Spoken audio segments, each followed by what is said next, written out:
Hello, Serena. Hello, how's it going? I'm alright. So shall we get going? Yeah, So, sure. Yeah. Oh, need to wear a mask here? I guess? Yeah. Yeah. Right. Yeah, the main college site. We've got another court over there, which is probably a bit nicer to have a look at. Ta-da! Oh, that's so pretty. What's this building here? Is this an accommodation? Yeah, it's all through accommodation. It's exit only. Oh no! It's alright. No, I mean, Yeah. it's our temporary hall. So this is where you eat Not normally, but while For now. they're redoing the hall and stuff. Yeah. for now. While they're redoing the main hall and everything new, this is where we're at. A little staircase going up there. Ooh, okay.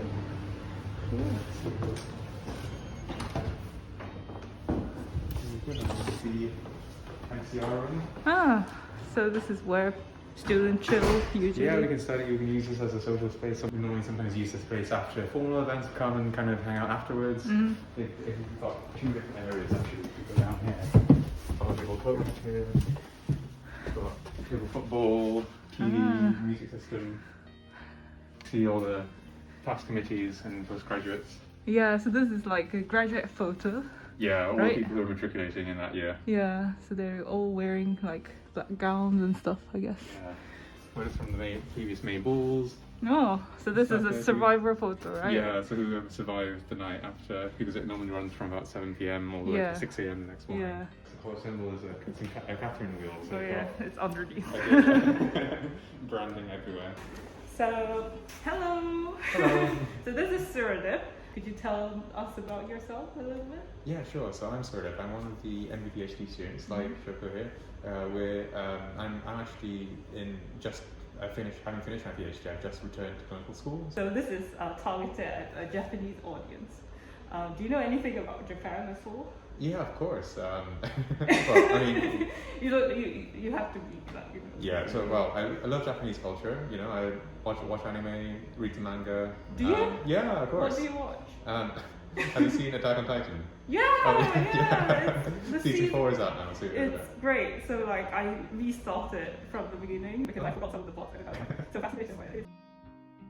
I know you are doing a lot of stuff at the moment. I want to know like how you ended up doing what you're doing. So if you Yeah. can like go back in time and then talk through in a chronological, Sure. way. Yeah. Yeah, so it's 2021 now, but I'm going to rewind the clock all the way back to 2012, 2013, when I was first thinking of applying to university. Back then in the UK, we have a system where we do secondary school up till age 16, and then we have 2 years of sixth form, which is where we stop doing 10 subjects and only focus on 3 or 4, and then apply to university based on all that. So from like the very beginning, I knew I wanted to do something science based because that's just what I enjoyed in school. I didn't really like English and French, so the reason I got into all that initially is because I really like playing video games, so I used to be on the computer quite a lot. So I actually considered doing computer science or something at university at the beginning, and then that changed to maybe something more maths related because I really like maths as well. Medicine wasn't really kind of like the go-to option for me at that kind of time in my life. Oh really? So when is that? Is it like just the year before you started? Starting my sixth form career, and that's kind of what I kind of set my mind on when I started my sixth form. And I did like a research project in the University of Manchester, so I'm from Manchester. And one of a PhD student came to talk in my school about the kinds of things they were doing about their research, and they were actually doing kind of biomedical research. And that's kind of how I got kind of involved in that, because I was just really keen, and I was kept on asking those questions about the kinds of things I was doing, because it was all on like heart muscle and like regenerating like hearts after and finding out how it changes in like these conditions like hypertrophic cardiomyopathy. And so I found that all super interesting because it was kind of a world that I never really been introduced to before. Because in school you follow a set curriculum and do this and that, and then here was someone who's kind of discover new things about the world and like new ways to like change how we do things, right? And I've always been like a fan of progress, like we're moving forward and doing things better than we were before.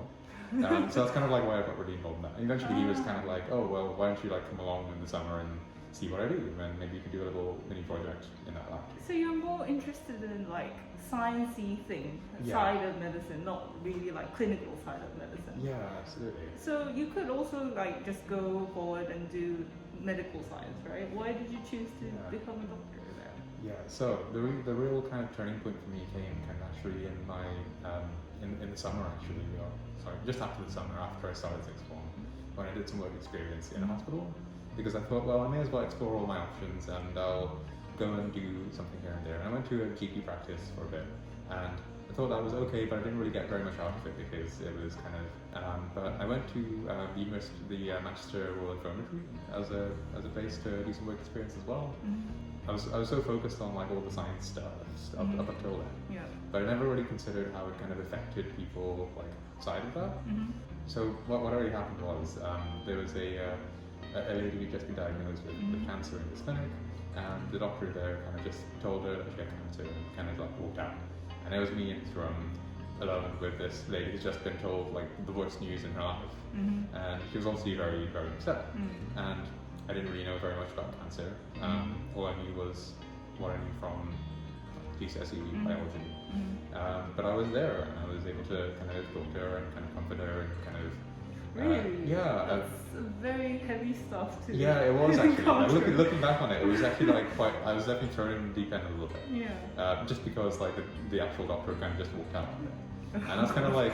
I guess it was quite important to realize the role models that I don't want to emulate as well, from that kind of perspective. Yeah. And I thought that be the change you want to see in the world, and actually like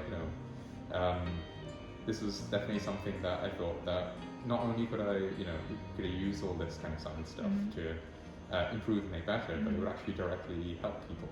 What's the reaction of your surroundings, like your parents, your teachers? How did they react to your decision making, and did they, I don't know, were you influenced by that at any point?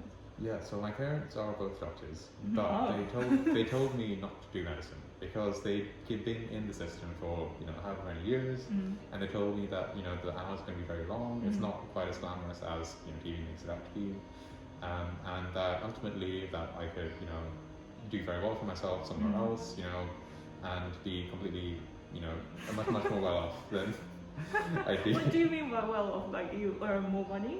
Well, that not just that, but also have like a better lifestyle because I'd kind of seen what they'd kind of gone through in doing like on-call shifts and night shifts and kind of having to move around all the time as well. So when my whole childhood was kind of moving from like primary school to primary school because they're getting a new posting somewhere else in the country, so we moved kind of from Ashford, Margate down in the south to Cardiff to Liverpool to London to Manchester and so on. So I kind of like experienced all that, and they said that you could have a lot more of a stable life with a better work-life balance if you do something else as well. So they actually discouraged me from doing medicine. Both of them? Both of them, yeah, because they both kind of experienced that firsthand. Is that normal? Because in Japan, right, if you do well at school, people encourage the student, especially, if you do well at school, people encourage them to do medicine.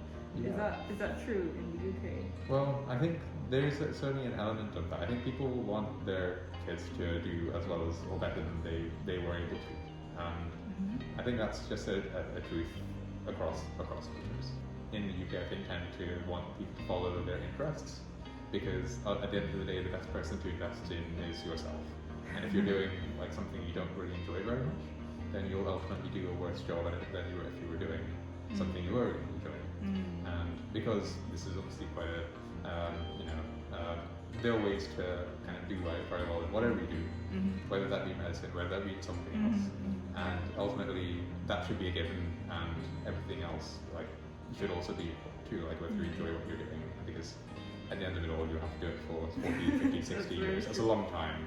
So is it specific to your parents, or is it like your teachers are also like very open to like explore your interests, whatever you're interested in, you should go for that, and they're very open to. Yeah, so they were very. I feel like I went to a very supportive school because they helped me kind of explore lots of different interests. How? So there were lots of different clubs around. So I could, be like ended up like running like the Math Society, the Science Society, and those kinds of things, electronics club, that kind of thing. So I got to like explore and try out different pieces that I had a bit of interest in. So I think they were actually quite fundamental actually in helping me decide exactly what I wanted to do. Was it helpful actually doing joining those societies and stuff? Yeah, it really was, because it meant that I could actually, instead of having the regret of never having tried something, I could try it out and then see what I thought about it, and then go back and reevaluate and kind of come to another decision. Whereas if I hadn't had those opportunities, I feel like maybe I would have made maybe different choices just because I didn't know what I was missing out on. I see. So what are you interested in now? Well, so from the academic point of view, so I gone with the PhD program because I wanted to try out this kind of like combining this kind of interesting research with global practice in medicine. And so from that point of view, I got to do both rather than having to choose one or the other. And that's why, I went with that. But initially I never thought that would be possible. So when I first started at university, I just thought, okay, well, I'm doing medicine now. Maybe I'll not be able to do any of that kind of research stuff so much. But at the same time, I kept looking and emailed lots of people didn't really reply back, but some people did. So you just randomly sent a lot of emails to labs? Yeah, pretty much. Or like, not even just randomly, but I'd ask around. Yeah. I think that's one of the great things about being at university is that you're finally in the club. So you're not just some random outsider who's trying to get something. Well, yeah, you've got a kind of an in as such. So you've got a bit of a network to try and, not very big initially, but then you can start building that when you get there. And then they'll know someone, and then suddenly, instead of having like 1,000 people and expect one response, you can target those to a few people who will probably all reply with something. So I think the last question I want to ask is, how did you choose what your research interest in, or any subdivision of what you're doing? How did you choose what you're doing now? Yeah, it's a good question. So initially, I think the way I started out was again using the same approach that seems to have worked everywhere else, was to try a lot of different things and see which one pops up. Because at the end of the day, there's a lot of I can almost paralyze myself by by not choosing something. So I just went with something for, say, a summer project, and I just tried it and saw what happened. And I knew that I was only committing 4 weeks or something to that, and at the end of it, I'd not just get out the output of whatever the research was, but I also get out the output of whether I enjoyed that experience, and then I could reflect on it, and I could reflect on what I enjoyed about it and what I didn't. So instead of just trying out lots and lots of things randomly and seeing what sticks, I try and reflect on what was good and what was bad about what I kind of done. And then the next time I try and seek out those things that I found good and avoid the things that I found bad. Thank you very much. Do you have any tips for people who want to decide what they want to do? I think there are problems around it, like they want to do too many things, but they don't know which thing they should pick, or that kind of stuff. Do you have any advice? Yeah, I guess the best advice I have would be to try and, write down lists of what makes you want to do certain things and what would put you off. And then just giving it a go for a short while. It's I don't know how easy it is in Japan to get short work experience placements. Yeah, it's kind of hard, right? We were so lucky to have all these societies and stuff.